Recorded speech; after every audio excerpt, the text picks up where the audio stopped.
Hola, bienvenidas, bienvenidos una vez más a Introducción a la Sociología. Hoy quiero hablaros del miedo al futuro, más que presentarme casi como un pitoniso, ¿no?, que quiere eh, eh, hacer una lectura de cómo será el futuro. Lo que quiero en realidad es hablaros de algunos de los miedos, de algunas de las preocupaciones que a nivel sociológico han preocupado en las últimas décadas a muchos de los teóricos de nuestra disciplina y que tienen que ver precisamente con el futuro de la sociedad. Vamos a verlo detenidamente. Buena parte de estos miedos sobre cómo será la sociedad del futuro tienen que ver con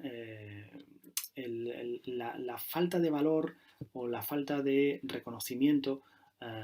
o de acierto que tuvieron algunos de los objetivos de los antiguos ilustrados del siglo XVIII.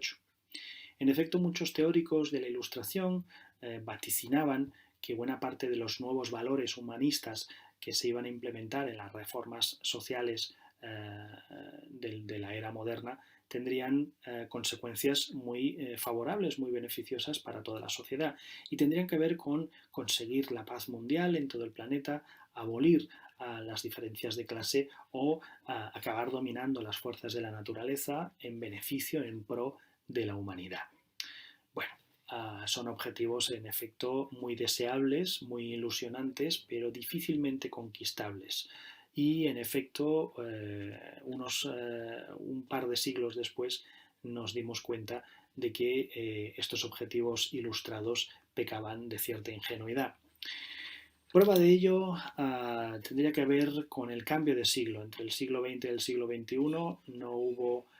peor vaticinio que inaugurar el nuevo siglo con los atentados del 11S. En efecto, cuando en el 2001 se sufrió tal fenómeno histórico, realmente surgieron nuevos miedos que aún hoy siguen contemplándose. Muchos de estos temores tenían que ver con las consecuencias negativas de la globalización y todo lo que ello podría llevar a conllevar. La globalización, en efecto, se convirtió casi como en el inicio de buena parte de estos temores sobre el futuro. Abrir las puertas, las fronteras a esas grandes afluencias migratorias que venían de todas partes del mundo e implicaba también sentirse cada vez más débil frente a otros movimientos culturales, otras formas de pensamiento, otros estilos de vida que podían llegar a afectar también a la propia hegemonía uniforme de las sociedades. Eso tenía que ver también con el miedo a la falta de control económico y gubernamental por lo que respecta al comercio tanto nacional como internacional y a lo que implicaba también el hecho de que algunas naciones pudieran ostentar un armamento nuclear en miras de una defensa a nivel mundial. A ello, como no, tenemos que añadir el miedo al terrorismo, un miedo que ha ido incrementándose conforme han ido avanzando las décadas en el presente siglo. Si esos miedos en el 2001 ya estaban bastante bien fundamentados, os podéis imaginar lo que surgió 7 años después con el nuevo crack de la bolsa en Estados Unidos. En efecto, ese miedo a la crisis económica llevó también a muchos sociólogos a cuestionarse si acaso las desigualdades sociales habían ido en aumento, sobre todo por lo que respecta a muchas naciones depauperadas o más empobrecidas, precisamente por la recursividad de la explotación de otros países ricos que se habían enriquecido precisamente invirtiendo todo su esfuerzo en la explotación de esos recursos naturales e industriales de esos otros países más pobres. Si a esa crisis económica añadimos también el cese de muchos puestos de trabajo y el aumento demográfico que comportó, donde muchísimas personas provenientes de muchos rincones del mundo se emigraron masivamente a grandes ciudades del primer mundo, del llamado primer mundo, podéis imaginar también cómo además el miedo a los problemas ecológicos que se desprendían de los abusos de la industrialización y la despreocupación gubernamental por lo que respecta a los fenómenos accidentales de la ecología mundial iba a implementar también en toda la sociedad. Así pues, llegados a la fecha actual, podríamos reunir en estos 5 grandes grupos las grandes problemáticas, las grandes preocupaciones respecto al futuro de las sociedades en el siglo XXI. Por una parte, el creciente aumento de los pensamientos gubernamentales de derecha o de extrema derecha, que sobre todo se están viendo en los últimos años en toda Europa y en Estados Unidos. Pero no podemos olvidar, asimismo, la respuesta radical de muchos movimientos islámicos de liberación, como veremos más adelante. Uno de los principales miedos de las futuras sociedades del siglo XXI tiene que ver con el fin del socialismo y de los gobiernos de tendencia de izquierdas, pero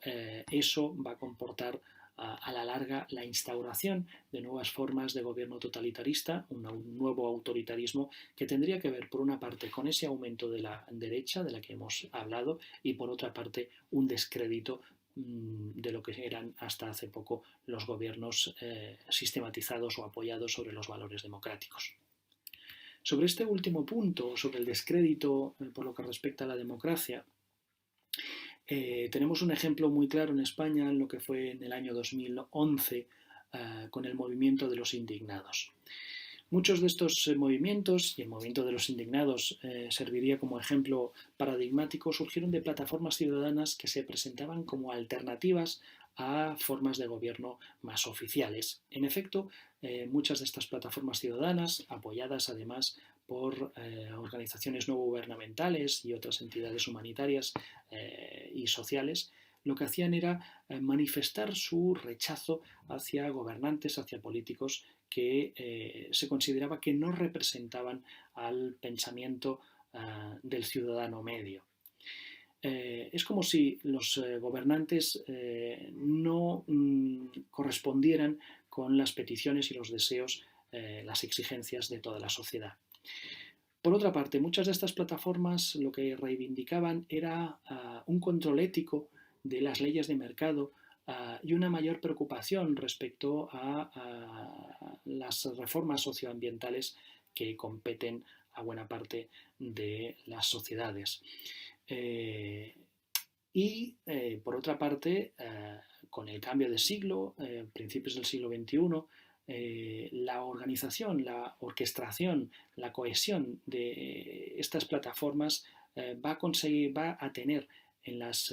redes sociales de Internet y en otros medios digitales una perfecta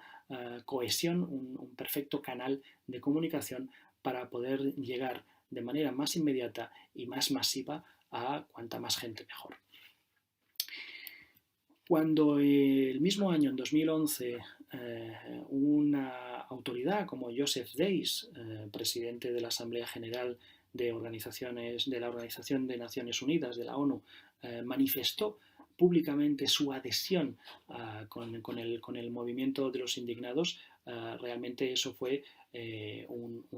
una llamada de atención importante. En efecto, Days defendía el movimiento de los indignados porque consideraba que era un reflejo de ese malestar generalizado de toda la sociedad.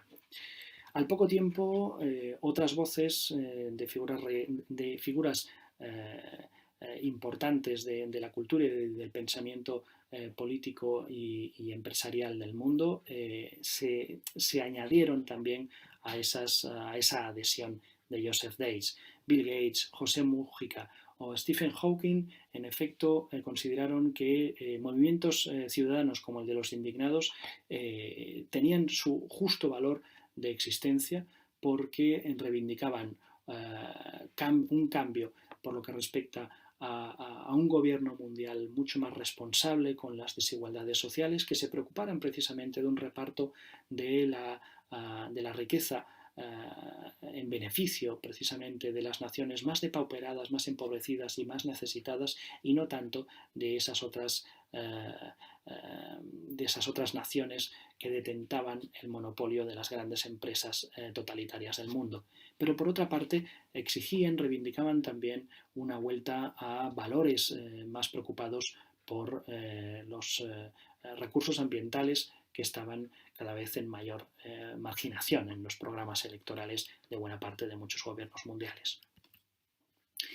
Otro de los grandes miedos surgió a raíz de la caída del muro de Berlín en 1989. En efecto, a partir de entonces, muchísimos países que habían estado en el bloque soviético o que habían defendido el ideario soviético y comunista empiezan también a cambiar su estilo de vida y a adoptar rápidamente el sistema capitalista. Esto llevó también a un mayor debilitamiento por parte de los gobiernos más cercanos a esos pensamientos de izquierda y aún llegó a caer en mayor descrédito todas estas tendencias del socialismo cuando muchos grupos nacionalistas surgidos en el este de Europa a finales del siglo XX empezaron también por acabar con el escaso prestigio que le quedaba ya a muchos de estos gobiernos derivados del antiguo bloque soviético.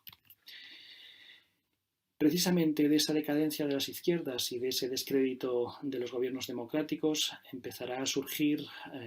una nueva ansiedad, una nueva angustia por ese futuro incierto que tenía que ver con la falta ya de crédito en cuanto a los gobiernos más flexibles. En la réplica, claro, va a ser abrazar cada vez más o acercarse cada vez más a esos pensamientos totalitaristas, esos gobiernos más autoritarios que lo que van a hacer es imponer normas cada vez más rígidas y depauperar o empobrecer cada vez más la posibilidad de un pensamiento crítico. Prueba de ello es la creciente islamofobia que surgirá en todo el mundo a raíz de los atentados del año 2001, el 11S. Esa creciente islamofobia fue, sin embargo, la respuesta al auge del fundamentalismo que por parte de muchos movimientos islámicos de liberación empezaron a actuar a finales del siglo XX. Estos movimientos fundamentalistas en realidad lo que hacían era actuar en defensa de todo lo que era la extensión de la globalización en territorio oriental. Muchos de los grandes países del bloque occidental del mundo detentaban esas grandes empresas de explotación de los recursos que de alguna manera estaban sitiando buena parte de la geografía del mundo oriental. Y frente a ese intervencionismo de esos recursos y por otra parte el intervencionismo bélico en cuanto a la defensa geopolítica de muchas de las zonas ocupadas, pues fue lo que respondió de manera agresiva por parte de muchos grupos fundamentalistas. Saddam Hussein, Bin Laden son algunos de los ejemplos de ese movimiento de radicalización islámica que ha llegado también a provocar mayores miedos en cuanto a la masa pública y la opinión creciente. Consecuencia de todo ello, no puede ser de otra manera, ha sido el preocupante ascenso de los pensamientos de derecha, de una derecha agresiva y violenta en buena parte de las sociedades europeas y en Estados Unidos especialmente. Hablamos de una tendencia dentro del pensamiento político cada vez más cercano a esos valores patrióticos, conservadores, tradicionales, pero también a esa defensa acérrima a unas leyes de mercado que puedan favorecer sobre todo a las naciones más enriquecidas y más extendidas a nivel comercial por todo el mundo. Prueba de ello es la campaña que llevó a la presidencia a Donald Trump en Estados Unidos o la reciente campaña también de opinión personal que llevó a buena parte de la ciudadanía en el Reino Unido a votar favorablemente por ser excluidos de la Comunidad Europea. Bien, como veis, esta asignatura también permite hacer una reflexión crítica sobre esos miedos que, extraídos de la opinión pública, tienen que ver con lo que será el futuro de la sociedad. Esperando poder germinar precisamente una reflexión en vuestras conciencias, me despido hasta la próxima ocasión.